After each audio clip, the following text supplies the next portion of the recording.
दोस्तों, आप सभी वैश्विक महामारी कोरोना वायरस के बारे में तो जानते ही हैं। पूरी दुनिया लॉकडाउन में है और अब धीरे धीरे लॉकडाउन खुलने लगा है और ज़िंदगी धीरे धीरे पटरी पर लौटने लगी है। लेकिन ज़िंदगी वैसी नहीं है जैसी लॉकडाउन से पहले हुआ करती थी। हमारे जीवन में काफ़ी बदलाव आ चुका है। जीवन में बदलाव के साथ हमें अपनी फाइनेंशियल हैबिट्स को भी बदलना होगा।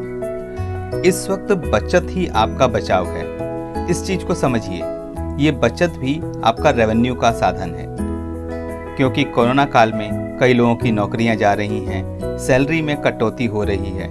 तो इस वक्त जो पैसा आप बचाएंगे वो आपका रेवेन्यू इनकम ही है। इस समय हालात सामान्य नहीं हैं और इससे उबरने में कितना समय लगेगा ये कुछ कहा नहीं जा सकता। ये सही है कि ये समय हमेशा ऐसा नहीं रहेगा, लेकिन ये कब तक चलेगा ये भी नहीं कहा जा सकता। इस समय आप जैसी फाइनेंशियल आदतें बनाएंगे वही आपके साथ रहेंगी और आगे भविष्य में काम आएंगी। अब आपको कुछ आदतें डाल लेनी चाहिए, जैसे आप अपने खर्चों की लिस्ट बनाएं, अपनी लायबिलिटीज़ की लिस्ट बनाएं, अपने इंश्योरेंस को अपडेट रखें, रिटायरमेंट प्लानिंग का ध्यान रखें और सबसे ज़रूरी कि इमरजेंसी फंड बनाएं। एक नियम बना लें जो आपको बहुत काम आएगा, वो है 50-30-20। आइए अब इसे समझते हैं 50-30-20 क्या है। आप अपनी मंथली इनकम का 50% हिस्सा घरेलू खर्चों पर खर्च कर सकते हैं, 30% हिस्सा रिक्रिएशन और एंटरटेनमेंट के लिए और 20% हिस्सा अपनी सेविंग के लिए रखें। जैसा कि आपको पता है कि अभी कोरोना काल चल रहा है और ऐसे में बाहर खाना, फिल्में देखना, घूमना फिरना, ये सब खर्चा बंद हो चुका है। ये सब खर्चा जीरो है। रिक्रिएशन और एंटरटेनमेंट पर होने वाला 30% खर्चा आप सेविंग में डाल सकते हैं। इस तरीके से आपकी सेविंग 20% से 50% हो जाएगी। अब यहाँ पर सबसे इम्पॉर्टेंट है सेविंग को समझना। जनरली लोग ये समझते हैं कि आपने जो अपना पैसा सेविंग अकाउंट में रख दिया तो वो आपकी सेविंग हो गई। नहीं, ऐसा नहीं है। सेविंग का मतलब इन्वेस्टमेंट से होता है। बचत का मतलब है जो आपके आने वाले कल को सुरक्षित कर दे।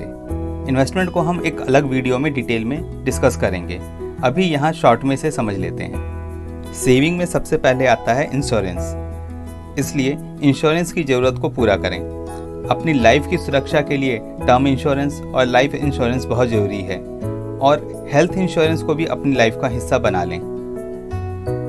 हर एक व्यक्ति को अपनी इनकम का एक हिस्सा इमरजेंसी फंड के रूप में रखना चाहिए। आपके पास कम से कम 6 महीने का इमरजेंसी फंड होना चाहिए, ताकि परेशानी के समय आपको, आपके परिवार को फाइनेंशियल दिक्कतों का सामना ना करना पड़े, जैसा कि कोरोना काल में देखा जा रहा है। अब ये इमरजेंसी फंड क्या होता है? देखिए, इमरजेंसी फंड होता है कि आपका 1 महीने में होने वाला खर्चा, ज़रूरी चीज़ों पर होने वाला खर्चा, जो आपका खर्चा फिक्स है, जिसे आप टाल नहीं सकते, तो उतना पैसा मंथली 6 महीने के लिए आपको रखना चाहिए, ताकि किसी भी परेशानी में आप उसका इस्तेमाल कर सकें। रिटायरमेंट प्लानिंग के लिए जो भी इन्वेस्टमेंट कर रहे हैं वो करते रहें, उसे बीच में कहीं ना रोकें, ताकि आपका रिटायरमेंट सिक्योर रहे। आप अभी से अपने खर्चों को कंट्रोल करके चलें, क्योंकि अब धीरे धीरे बाजार खुलने लगेंगे, सिनेमा हॉल और मॉल्स भी खुलेंगे। अब बड़ी बड़ी कंपनियां आपको ऑफर्स देंगी, लेकिन आपको खुद को कंट्रोल करने की ज़रूरत है। लेकिन इसका मतलब ये बिल्कुल नहीं है कि आप बाहर बिल्कुल ना जाएं, बाहर कुछ भी खर्च ना करें।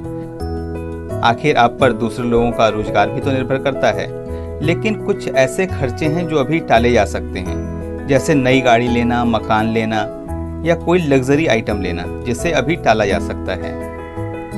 इन कामों के लिए इकट्ठा किया गया अमाउंट आप अपने पास सुरक्षित रखें, क्योंकि आज बचाया हुआ पैसा आपके कल काम आएगा।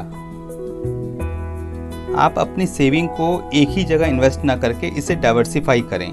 इन्हें अलग अलग इन्वेस्टमेंट इंस्ट्रूमेंट्स में इन्वेस्ट करें। इसमें वैरायटी होना बहुत ज़रूरी है। आप इसके लिए बैंक की फिक्स डिपॉजिट में या छोटी बचत योजनाओं में, म्यूचुअल फंड्स में, SIP में और कुछ भाग गोल्ड में इन्वेस्ट कर सकते हैं। इस तरीके से आप अपने बजट की प्लानिंग कर सकते हैं और परेशानी आने पर भी फाइनेंशियल प्रॉब्लम का अनुभव नहीं करेंगे और ये आपको एक क्वेश्चन प्रोवाइड करेगा। उम्मीद करता हूँ ये इन्फॉर्मेशन आपके लिए काम की रही होगी, तो कमेंट बॉक्स में ज़रूर बताएं। फिर मिलेंगे ऐसी ही कुछ और चर्चाओं के साथ। तो इसके लिए आपको इस चैनल को करना होगा लाइक, सब्सक्राइब और बेल आइकन को जरूर हिट करें और फिर मिलेंगे एक नई वीडियो में नई चर्चा के साथ।